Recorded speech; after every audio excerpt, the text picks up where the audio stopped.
بسم اللہ الرحمن الرحیم۔ بنی اسرائیل کے ایک گناہ گار کا ولی بننے تک کا سفر۔ ناظرین، جو واقعہ میں آپ کو سنانے جا رہا ہوں یہ ایک سچا بنی اسرائیل کے ایک ولی کا واقعہ ہے۔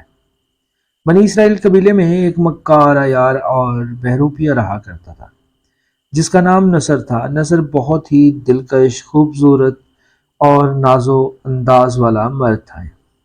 خوبصورت تھا، بھوک اور غربت کی وجہ سے اس نے اپنی اس خوبصورتی کو اپنے کام میں لانے کا فیصلہ کیا اور عورتوں کا بیس بنا کر بنی اسرائیل میں مساج کرنے والے حمام پر جا کر نوکری مانگنے لگا، اور پھر بڑی آسانی سے اس کو ایک زنانہ مساج والے حمام میں نوکری بھی مل گئی۔ نصر ایک عورت نما مرد تھا، باریک آواز، بغیر داڑھی اور مونچھیں، ناز و اندام مرد اپنی ظاہری شکل و صورت سے فائدہ اٹھاتے ہوئے زنانہ حمام میں عورتوں کا مساج کرنے لگا اور میل اتارتا۔ کوئی بھی اس کی حقیقت نہیں جانتا تھا کیونکہ تمام لوگ اس کی باطنی حقیقت بالکل نہیں جانتے تھے، جس کی وجہ سے سب لوگ اسے عورت ہی سمجھتے تھے کیونکہ اس کے تمام کام عورتوں کی طرح کے تھے، یعنی خوبصورت میک اپ کرنا، خواتین والے اچھے اچھے کپڑے پہننا اور عورتوں کی طرح ہی ناز و اعداد کھانا۔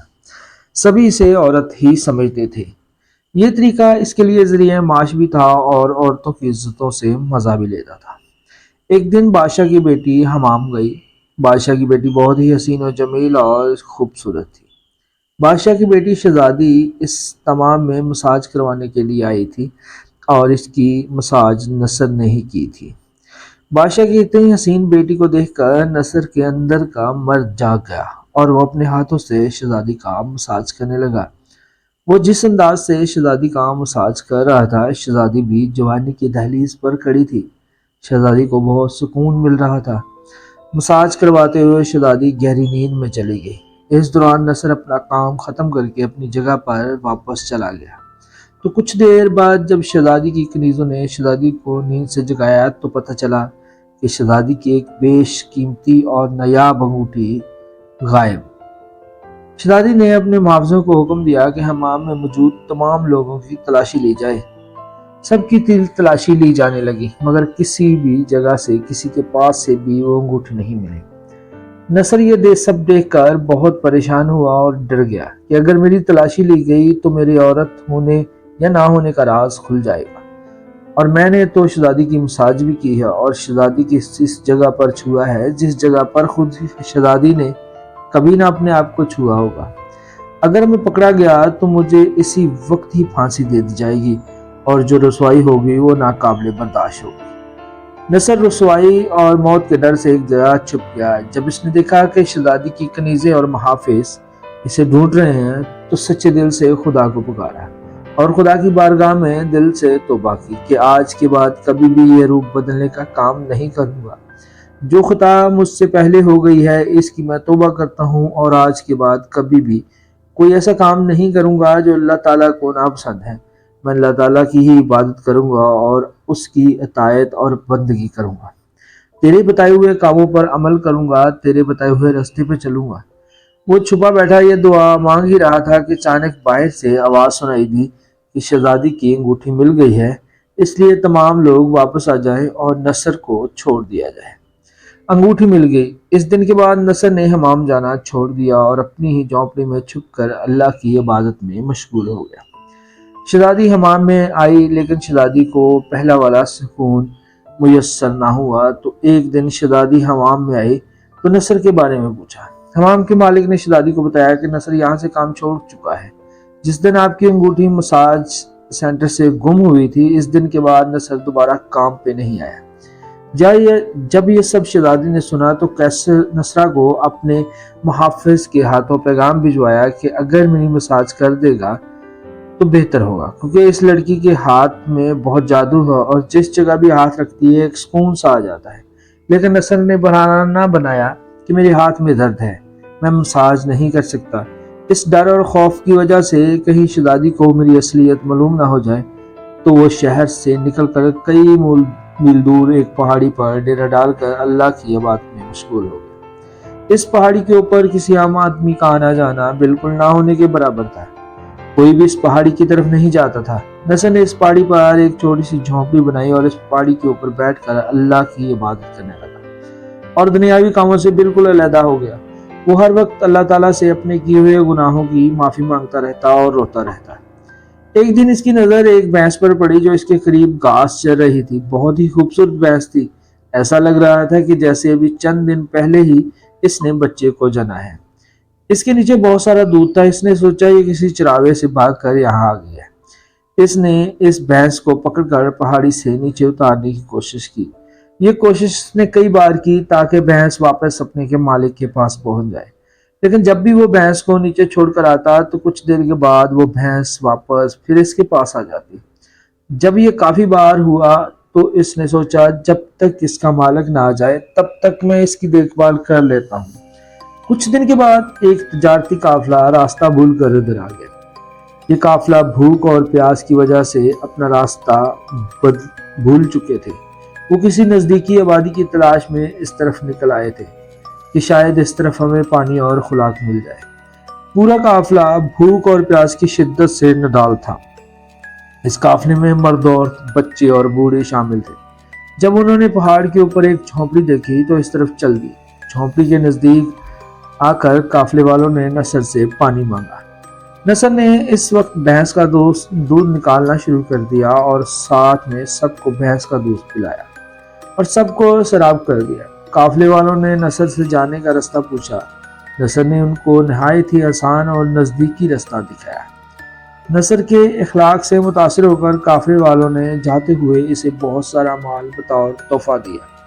اس علاقے میں پانی نہ ہونے کی وجہ سے کوئی بھی اس طرف کا رخ نہیں کرتا تھا، تو نصر نے ان پیسوں سے وہاں کنواں کھدوایا۔ کنواں کھد جانے کی وجہ سے وہاں پر لوگوں کی آمد رفت شروع ہو گئی۔ آہستہ آہستہ وہاں لوگ بسنے لگے، گھر اور عمارتیں بننے لگی۔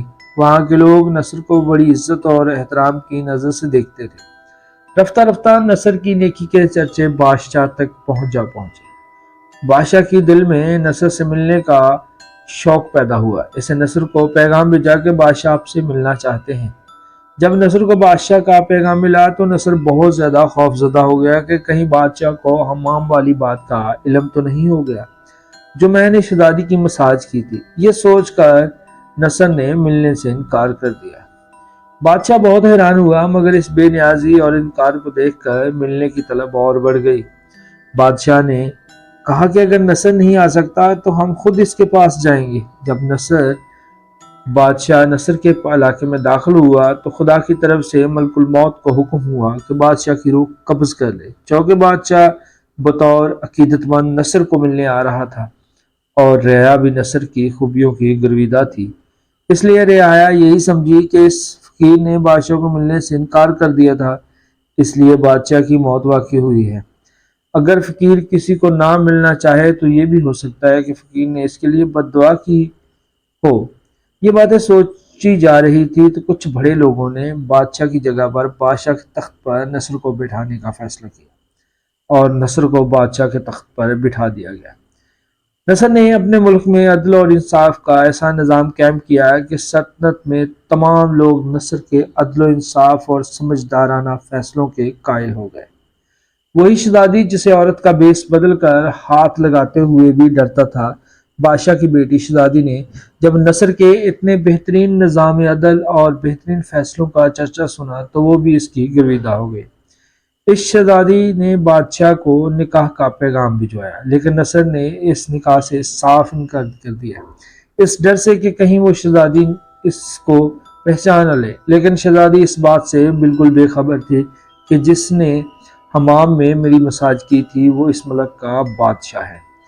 نصر جب رات کو سویا تو اس کے خواب میں ایک روحانی چہرے والی شخصیت نمودار ہوئی، جس نے نصر کو ہاتھ سے پکڑ کر یہ بتایا کہ تم شہزادی سے شادی کر لو، یہ تمہارے لیے بہت بہتر ہوگا۔ پھر دوسرے دن نصر نے شہزادی سے شادی کر لی۔ بادشاہ نصر کی زندگی بڑی روانی کے ساتھ چل رہی تھی اور عدل و انصاف کے چرچے دور دور تک تھے۔ اس کا بنایا ہوا نظام بہت ہی بہترین تھا۔ ہر خاص و عام کی بات وہ بڑے دھیان اور غور سے سنتا اور اسی وقت ہی فیصلہ سنا دیتا۔ اس طرح ایک دفعہ نصر اپنے دربار میں بیٹھا لوگوں کی داد رسی کر رہا تھا کہ ایک شخص وارد ہوا اور کہنے لگا کہ کچھ سال پہلے میری بھینس گم ہو گئی تھی، بہت ڈھونڈا مگر نہیں ملی، برائے مہربانی میری مدد فرمائے۔ نصر نے کہا کہ تمہاری بھینس میرے پاس ہے اور میں اس کا فیصلہ ابھی اور اسی وقت کیے دیتا ہوں۔ نصر نے اپنے وزیر خزانہ کو حکم دیا کہ اس کے ذاتی سارے مال اور دولت کا آدھا حصہ بھینس کے مالک کو دے دیا جائے۔ یہ بھینس کا مالک میرے اس وقت کا سہارا بنا جب میں بھوک اور پیاس سے زندگی اور موت کی جنگ لڑ رہا تھا۔ اس کی بھینس کی وجہ سے یہ سلطنت مجھے ملی ہے، اس لیے میری ذاتی جتنی بھی دولت ہے اس کو 2 برابر حصوں میں تقسیم کیا جائے، ایک حصہ اس کے حوالے کر دیا جائے اور دوسرا حصہ میرے لیے چھوڑ دیا جائے۔ وہ شخص خدا کے حکم سے کہنے لگا، اے نصر جان لو، تم نے اپنے اللہ کو راضی کر لیا اور دنیا میں جنت کما لی، اور تم نے اپنی آخرت سدھار لی۔ نہ میں انسان ہوں اور نہ ہی وہ جانور بھینس ہے۔ جب تم نے سچے دل سے اللہ سے توبہ کی درخواست کی تھی تو اللہ تعالیٰ نے وہ تیری دعا قبول کر لی تھی۔ لیکن تمہیں یہ معلوم ہونا چاہیے کہ ہم 2 فرشتے ہیں، تمہارے امتحان کے لیے آئے تھے۔ دولت اور بادشاہت ملنے پر تمہارے دل میں لالچ تو پیدا نہیں ہو گیا؟ اور سن لو، اللہ تعالیٰ کی طرف سے یہ بہت بڑا انعام ہے تمہارے لیے۔ یہ سارا مال اور دولت تمہارے سچے دل سے توبہ کرنے کا نتیجہ ہے۔ یہ سب کچھ تمہیں مبارک ہو۔ وہ دونوں فرشتے نظروں سے غائب ہو گئے اور بادشاہ نصر کی آنکھوں سے آنسو جاری ہو گئے کہ شکر ہے اللہ تعالیٰ نے میری توبہ کو اپنی بارگاہ میں قبولیت کا درجہ دیا۔ تاریخ کی کتابوں میں بنی اسرائیل کے ایک معتبر زاہد و عابد اور پرہیزگار کے طور پر نصر کو لکھا گیا ہے۔ بنی اسرائیل کی تاریخ کی کتابوں میں بھی ان کو ایک زمانے کا ایک پیغمبر لکھا گیا ہے جو ایک گناہگار سے ولی کے درجے پر فائز ہوا۔ ناظرین، یقیناً یہ واقعہ آپ کو اچھا لگا ہوگا۔ اگر اچھا لگا تو ویڈیو کو لائک کریں۔ ملتے ہیں اگلے واقعے میں۔